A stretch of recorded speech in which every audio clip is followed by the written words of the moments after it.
Good morning students. जैसा कि हमने ऑलमोस्ट चैप्टर्स डिस्कस कर लिए, अब बोर्ड एग्जाम्स आने वाले हैं। डेट शीट आप लोगों के पास होगी। बाकी अगर आपको चाहिए तो हमारा चैनल के लिंक में नीचे दी होगी। उसके अलावा अब हम क्वेश्चंस कर रहे हैं, कुछ इंपॉर्टेंट क्वेश्चंस जो बोर्ड के लिए हमने तैयार किए हैं। ऑलमोस्ट इसी तरह के क्वेश्चंस हमारे एग्जाम्स में आते हैं और कुछ क्वेश्चंस इनमें पिछले एग्जाम्स में आए हुए भी हैं। जैसे आपके सामने एक क्वेश्चन है, if a equal to 60 degree, b equal to 30 degree, verify sin a plus b equal to sin a cos b plus cos a sin b। Simple है। इस तरीके का क्वेश्चन जब होता है तो हम क्या करते हैं, वैल्यूज को रख देते हैं a और b की। अब हमें पता है a की जगह हम 60 रख देंगे, b की जगह हम 30 रख देंगे। कोई कंफ्यूजन नहीं है, बहुत इजी है। ये हमारा LHS हो गया sin 90 जो की वैल्यू होती है 1, sin 60 ये हमने आपको एक टेबल सिखाई थी। अगर आपको नहीं याद हो तो 0, हाफ, 1/√2, √3/2 और 1। इसी का उल्टा करेंगे तो कोस की वैल्यू आ जाएगी। ये थोड़ा सा हमने फास्ट कर दिया है क्योंकि हम बहुत बार बता चुके हैं हमारी वीडियोस में। ये होता है 0, 30, 45, 60 और 90 डिग्री। अब ये पहली वैल्यू तो होगी साइन की, दूसरी होगी कोस की। अब ये क्या है, साइन 60, तो यानी कि 0, 30, 45, 60 यानी कि साइन 60 हो गया √3/2। ऐसे कोस 30 हो गया √3/2। फिर है कोस 60, तो कोस 60 ये हो गया 1/2। ऐसे ही साइन 30 हो गया 1/2। ये इसलिए हमने रफ में लिख लिया क्योंकि लिखना इजी पड़ा। बार बार अगर हम इसको रिकॉल करते कई बार गलती लग जाती है। ठीक है, अब ये √3 हो जाएगा 3 और ये 4, ये 1/4।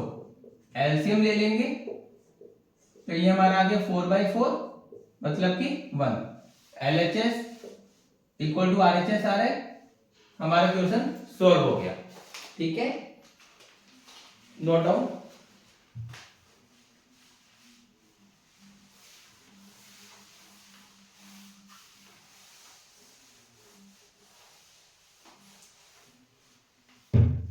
नेक्स्ट क्वेश्चन हमारे पास है, स्टेटमेंट वाला क्वेश्चन है। Sum of digits of 2 digit number is 14। The number obtained by interchanging its digits exceeds given number by 18। Find the number. ये क्वेश्चन बहुत बार आता है, लीनियर इक्वेशंस का है। ध्यान देना किस तरीके से सोल्व करना होता है। सबसे पहले जब भी कोई ऐसे 2 डिजिट नंबर वाली बात आ जाए, हमेशा आपको नंबर लेट कर लेना है 10x + y। इसका भी रीजन देता हूं क्यों करना है, देखना यहाँ पे। अगर मैं रफ में आपको करके बताऊं, मान लो सपोज 2 डिजिट नंबर है हमारे पास 26, तो ये मेरा 20 + 6 होगा। तो यानी कि मैं 10 × 2 + 6 करूंगा इसको, तो 10 के साथ x आ गया प्लस y, 26 हो गया। अगर मैंने सिर्फ x + y ले लिया होता तो ये 2 + 6 8 बन जाता, जो कि मेरा नंबर नहीं बनता। इसलिए हमेशा 2 डिजिट नंबर को हमें 10x + y की फॉर्म में लेना है। अब हम क्वेश्चन पे आते हैं। अगर वो कभी भी नंबर की बात करें तो हमें 10x + y देखना है।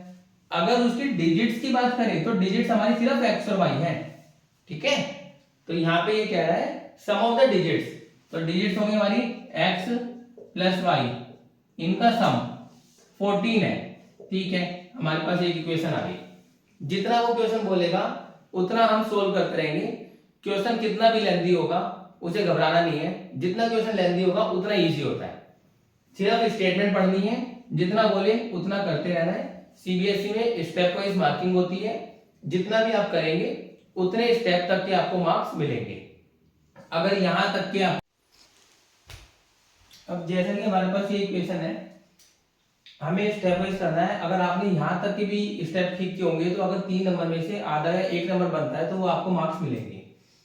अब हमें आगे कह रहा है कि the number obtained by interchanging the digits. तो इंटरचेंज का मतलब है हमने 10y प्लस एक्स कर दिया, 10x प्लस वाई को हमने x और y को इंटरचेंज कर दिया, एक्सीड्स द गिवन नंबर। तो गिवन नंबर हमारे पास ये था बाय 18, इतना आ गया। थोड़ा सा सोल्व कर लेंगे, लेफ्ट में ले आएंगे,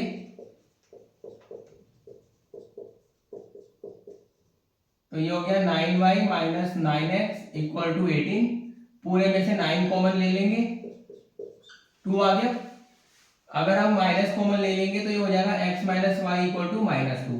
सेकेंड इक्वेशन हो गई। अब 2 इक्वेशन हो गई, दोनों को हमें सोल्व करने का तरीका आता है। कैसे? एलिमिनेशन से। तो अगर हम एलिमिनेशन मेथड लगाएंगे तो ये हो गया 2x इक्वल टू 12, 14 में से 2 माइनस हो गया, x हमारा आ गया 6। अब अगर हमारा x 6 आ गया तो अगर हम इसको यहां पुट कर सकते हैं तो हमने लिखा 6 प्लस वाई इक्वल टू 14, तो y हमारा आ गया 8, तो y की वैल्यू हमारे पास हो गई 8। पर हमें मान क्या रहा है वो नंबर हमने क्या लेट किया था 10x प्लस वाई, तो 10x प्लस वाई मतलब 10 इंटू 6 प्लस 8, 60 प्लस 8 68, ये हमारा है रिक्वायर्ड नंबर। इक्वेशन आता है या तो 3 मार्क्स में आएगा या 4 मार्क्स में, उसी के अकॉर्डिंग हमें स्टेप वाइज मार्किंग होगी। जितना भी है क्वेश्चन को स्टेटमेंट वाइज पढ़ना है और उतना सोल्व करते रहेंगे, आंसर हमारा ऑटोमेटिकली आ जाएगा। कोई घबराने की बात नहीं है। इसी तरह से बाकी वीडियोस में हम डेली अब कुछ ना कुछ क्वेश्चन शेयर करेंगे जो एग्जाम के पैटर्न से होंगे और वो इंपॉर्टेंट क्वेश्चन होंगे। पूरे एग्जाम में उसी तरह के क्वेश्चन अल्टरनेटिव वे में होंगे। ओके, कोई भी डाउट होता है आप कमेंट में लिख सकते हैं। कोई चैप्टर रिवाइज करना है वापस से, किसी के बारे में क्वेश्चन पूछने हैं, आप वो क्वेश्चन लिख सकते हैं, वो हम अपना सोल्व करके नेक्स्ट वीडियो में अपलोड कर देंगे। Thank you.